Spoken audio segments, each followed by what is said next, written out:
Olá! A questão de hoje é daquelas que fazem a gente pensar, sabe? Será que dá para usar as próprias ferramentas da economia para salvar o meio ambiente? Bora mergulhar nesse assunto. Imagina só, quanto vale um rio limpo?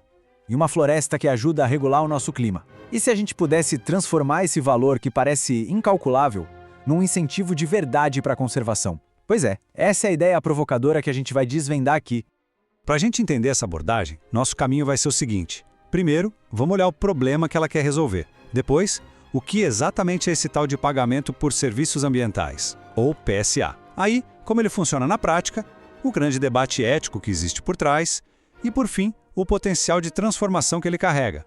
Ok, então vamos começar pela raiz da coisa toda. A nossa economia, como a gente conhece hoje, foi toda construída pensando em crescimento, em produção.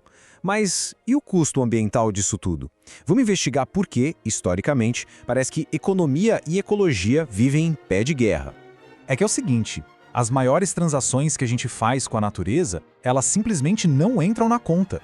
A economia mais tradicional trata os recursos naturais como se fossem de graça e infinitos. Ar, água, solo, tudo isso é usado na produção, mas o custo de repor ou o dano que o uso causa quase nunca entra no preço final do produto. É um ponto cego gigantesco. E na economia, isso tem nome, viu? Chama-se externalidade. São os efeitos colaterais de uma atividade. No caso do meio ambiente, quase sempre são externalidades negativas. O exemplo clássico é o da poluição. Uma empresa lucra produzindo algo, mas é a sociedade inteira que paga a conta da degradação ambiental. O sistema de preços, nesse caso, ele falha em mostrar o custo real das coisas. Durante muito tempo, a resposta para isso foi que a gente chama de comando e controle. Ou seja, o governo ia lá, criava leis, proibia certas coisas e multava quem não obedecesse. Funciona? Sim, funciona. Mas pode ser bem caro, super burocrático e nada flexível. A nova abordagem com os instrumentos econômicos tenta uma coisa diferente: usar a própria lógica do mercado a favor do meio ambiente, criando incentivos para quem protege. E é aí que a coisa começa a ficar interessante. Se o problema é que o mercado não enxerga o valor da natureza, bom, talvez a solução seja justamente dar um valor a ela. E é aqui que entra a estrela da nossa conversa de hoje, a ideia de pagar diretamente pelos serviços que a natureza nos oferece. O pagamento por serviços ambientais, ou PSA, é exatamente o que o nome sugere. É um acordo. De um lado tem o provedor. Pensa num agricultor que cuida de uma nascente na terra dele. Do outro tem o beneficiário, tipo uma empresa de água que usa aquele recurso. A grande sacada é criar uma transação voluntária que recompensa quem conserva. Certo, a ideia no papel parece ótima, né? Mas como é que isso vira realidade? Para funcionar, precisa de um sistema bem amarrado. Vamos dar uma olhada na mecânica de um programa de PSA, ver como as peças se encaixam. O fluxo é bem direto, bem lógico. Primeiro, o provedor se compromete a fazer alguma coisa para conservar. Depois, essa ação dele gera um benefício claro e que idealmente a gente consegue medir, tipo a água do rio ficou mais limpa. E por fim, quem se beneficia desse serviço paga por ele. É uma forma de trazer para dentro da conta aquela tal da externalidade que a gente viu antes. Agora, o que é bem legal de ver aqui é a variedade de serviços que podem ser negociados. Os programas de PSA geralmente focam em 4 áreas principais. Tem o sequestro de carbono, que ajuda a combater as mudanças climáticas, a proteção da biodiversidade para manter os habitats intactos, os serviços hídricos para garantir água limpa para a gente e até a beleza cênica, fundamental para o turismo. E olha, isso não é só teoria não, o Brasil tem experiências pioneiras.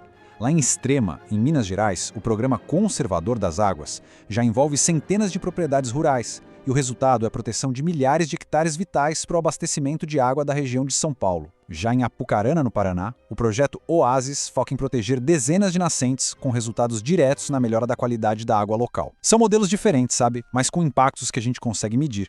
Isso tudo nos leva, claro, para a parte mais espinhosa, mais filosófica da conversa. Colocar um preço na natureza, isso é a solução ou é o começo de um problema ainda maior? E esse ponto é fundamental. Os defensores do PSA dizem que a questão não é falar que uma floresta custa tantos reais. A ideia é criar uma ferramenta para que o valor dela, que antes era invisível para a economia, passe a ser levado em conta na hora de tomar decisões. É mais um convite ao diálogo do que um preço na etiqueta. A crítica, por outro lado, é forte. E se isso reduzir a natureza a uma simples mercadoria? A motivação para preservar deixaria de ser uma questão de ética e passaria a ser só financeira. E aí vem a pergunta que não quer calar. Se o pagamento acabar, a proteção acaba junto? Essa é a grande questão no coração do debate sobre o PSA. Então, parece que a gente tem um impasse, né? Uma ferramenta que parece prática, mas com risco filosófico. Para a gente ir além disso, precisamos enxergar o PSA não como um fim em si mesmo, mas como um meio. Não é só sobre dinheiro, é sobre mudar o jeito de pensar. O conceito de racionalidade ambiental sugere exatamente isso, uma mudança de mentalidade. É sobre rearticular a nossa relação entre sociedade, economia e meio ambiente. O PSA pode ser o instrumento para construir essa nova forma de pensar, uma em que produzir e conservar não precisam ser inimigos.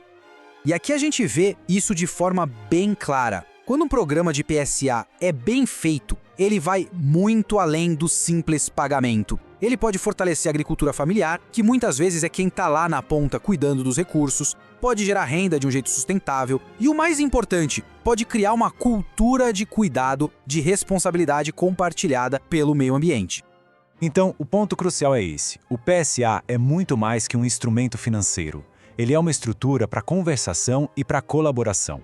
É uma ferramenta para a gente começar conversas difíceis, para alinhar interesses que antes pareciam opostos e, no fim das contas, construir um sistema econômico que reconhece que depende fundamentalmente de um planeta saudável.